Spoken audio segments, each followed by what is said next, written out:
Good morning, everyone. Welcome back to our online classes again.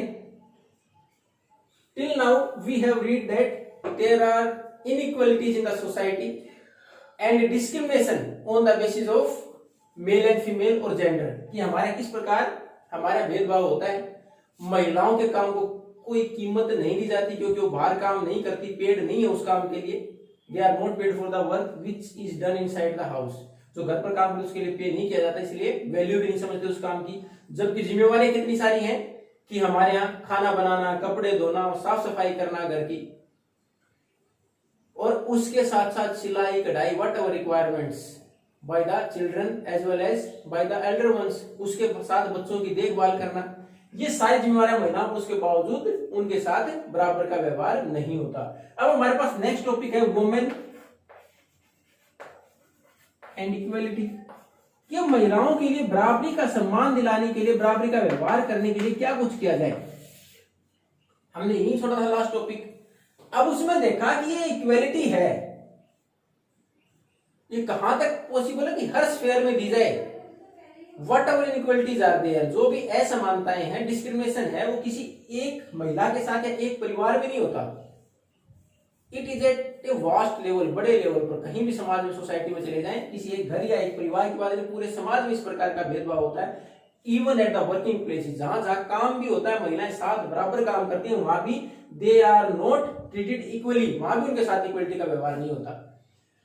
तो अब इसके लिए we are supposed to take the actions at the government level, not individual और family level, at the government level. अब जरूरत क्या है कि कदम ऐसे उठाए जाएं जो केवल एक परिवार के लेवल पर या एक घर के लेवल पर नहीं, एक व्यक्ति विशेष के लिए नहीं, पूरी सरकार उसके लेवल पर सभी महिलाओं के लिए कदम उठाए। और फिर हमने हमारे संविधान में पढ़ा है कि right to equality is given.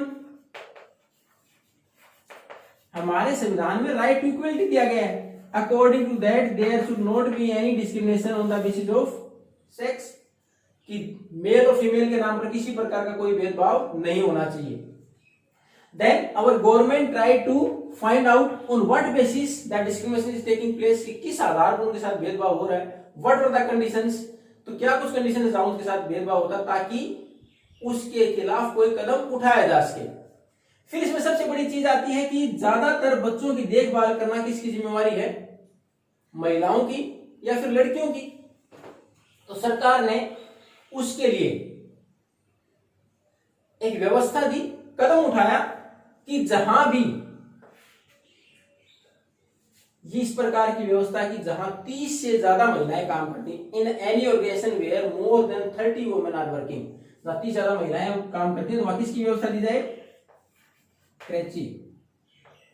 ये है क्या, इसको हिंदी में शिशु गृह या बच्चों के अलग रहने की जगह व्यवस्था कर देना। यानी जहां भी महिलाएं काम करें उसके साथ जैसे कोई आया काम करती है घर पर बच्चों की देखभाल के लिए, ऐसी की व्यवस्था कर जाए, अलग सेपरेट व्यवस्था कर जाए। जो भी महिलाएं काम करने वाली हैं, उनके बच्चे हैं, उनको एक जगह खेलने की व्यवस्था, रहने की जगह, उनके लिए सारी व्यवस्था कर दी जाए ताकि वो आराम से फ्री होकर काम कर पाए। दूसरा, हमने देखा जब महिलाओं के ऊपर जिम्मेवारी है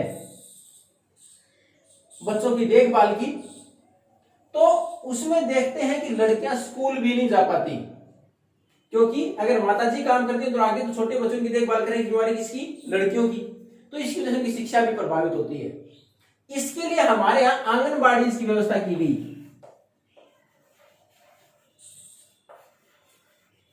ये ज्यादातर गांव के अंदर, लगभग हर गांव में, और जो बड़े गांव वहां से 2 से 3 की व्यवस्था सेंटर भी बना दी जाती है इसके, ताकि महिलाएं आसानी से वहां काम भी कर पाए। और दूसरा, हमारे यहाँ जो राइट टू प्राइमरी एजुकेशन जो दिया गया, एलिमेंट्री एजुकेशन दिया गया, उसके तहत इनके अंदर शिक्षा की व्यवस्था भी की गई है। उसके साथ साथ जो मिड डे मील मिलता है स्कूलों में, उसकी व्यवस्था भी की गई ताकि महिलाओं को शिक्षा से दूर भी न रहना पड़े, जो लड़कियां हैं वो शिक्षित भी हो पाए, और दूसरा अपनी जिम्मेवारी ढंग से निभा पाए। उसके साथ साथ उनके ऊपर एक बर्डन ये भी न रहे कि हमें खाना प्रोवाइड कराना, वो बाहर काम न कर पाए, तो वहां मिड डे मील की व्यवस्था भी की गई है। दूसरा, हमारे इसको और आसान बनाने के लिए काम क्या किया गया कि जहां 30 से ज्यादा महिलाएं होंगी, वहां हमारे पास संविधान के अनुसार व्यवस्था कर देगी सरकार के द्वारा कि वहां उनके लिए बच्चों को रखने की अलग व्यवस्था दी जाएगी ताकि वो बच्चे आराम से वहां खेले कूदे और उनको परेशान न करें, उनको बाहर काम करने का मौका भी मिले।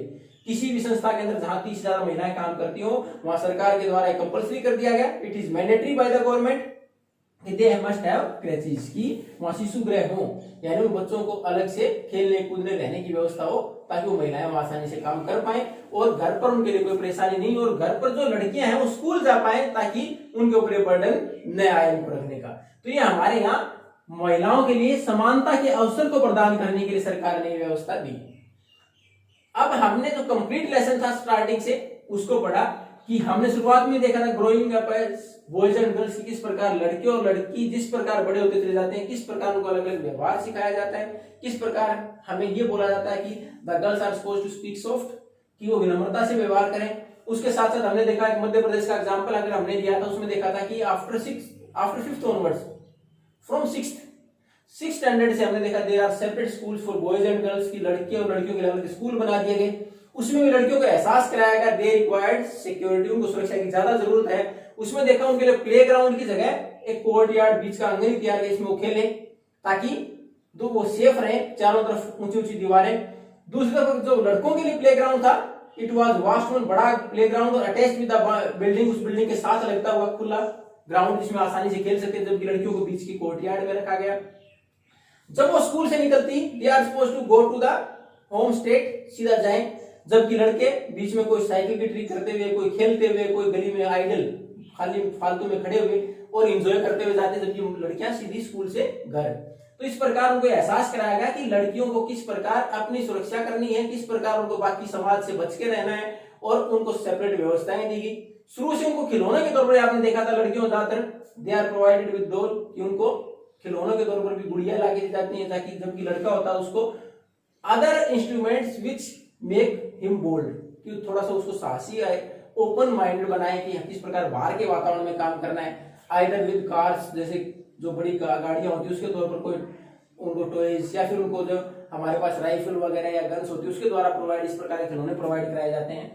तो शुरुआत से ही फिर उनको ड्रेसअप के तौर पर भी देखा जाता है कि लड़कियों को अलग ड्रेसअप शुरुआत से ही पढ़ाई जाती है कि आपको इस प्रकार के कपड़े पहनने हैं, लड़के को इस प्रकार के कपड़े पहनने हैं, फिर किस प्रकार उनको बात करनी है व्यवहार में। ये सारी चीजें बहुत शुरुआत से सिखाई जाती हैं भारत समाज में, और ये हमारे अंतर पैदा करती हैं। फिर धीरे धीरे उसी माइंड सेट के साथ हम आगे बढ़ते हैं और वो समाज में धीरे धीरे डिस्क्रिमिनेशन का रूप लेते हैं, भेदभाव का रूप ले लेती हैं। फिर हमने देखा महिलाओं के काम की, उस काम की कोई कीमत नहीं जो घर पर करती हैं, जैसे हमारी माताजी हमारे लिए करती हैं सुबह से शाम तक, उस काम की कीमत इसलिए समझते we are not going to pay, क्योंकि उसके लिए हमें पैसा नहीं देना पड़ता। केवल काम की कीमत हम उसकी मानते हैं जिसके लिए पे करना पड़ता हो, या फिर we are going to earn, जो कमाने के लिए किया जाए। तो उसमें भी हमने देखा फिर एक महिला के एग्जाम्पल के द्वारा कि जब उसने स्ट्राइक किया एक दिन की तो कितनी परेशानी आई घर में, तो उससे महसूस होता है कि yes their work is also valuable, उनका काम भी बहुत कीमती है। क्योंकि हमारे जीवन की जो महत्वपूर्ण सुबह से लेकर शाम तक की एक्टिविटीज हैं उसमें खाना बनाना, कपड़े धोना, साफ सफाई करना, सारी चीजें मैनेज करके चलना, तो ये सारे काम महिलाएं करती हैं घर पर, देखभाल करना बच्चों की। तो इस प्रकार उनको प्रोवाइड कराएं इक्वलिटी के लिए हमने देखा। फिर सरकार ने एक छोटा सा कदम उठाया जहां भी 30 से ज्यादा महिलाएं होंगी ताकि वो बाहर आसानी से काम कर पाए, उनके ऊपर बर्डन ना हो बच्चों की देखभाल का, उनके लिए क्रैचेस बना दिए गए। उसके साथ साथ लड़कियां ज्यादा जिम्मेवारी निभाती हैं तो उनको परेशान ना होना पड़े फॉर देयर यंगर वंस, अपने छोटों के लिए वो स्कूल जा पाए, इसलिए सारी व्यवस्थाएं की गई। अब हमारा lesson complete, we are going to provide the question answer in the PDF format. Thank you and have a nice day.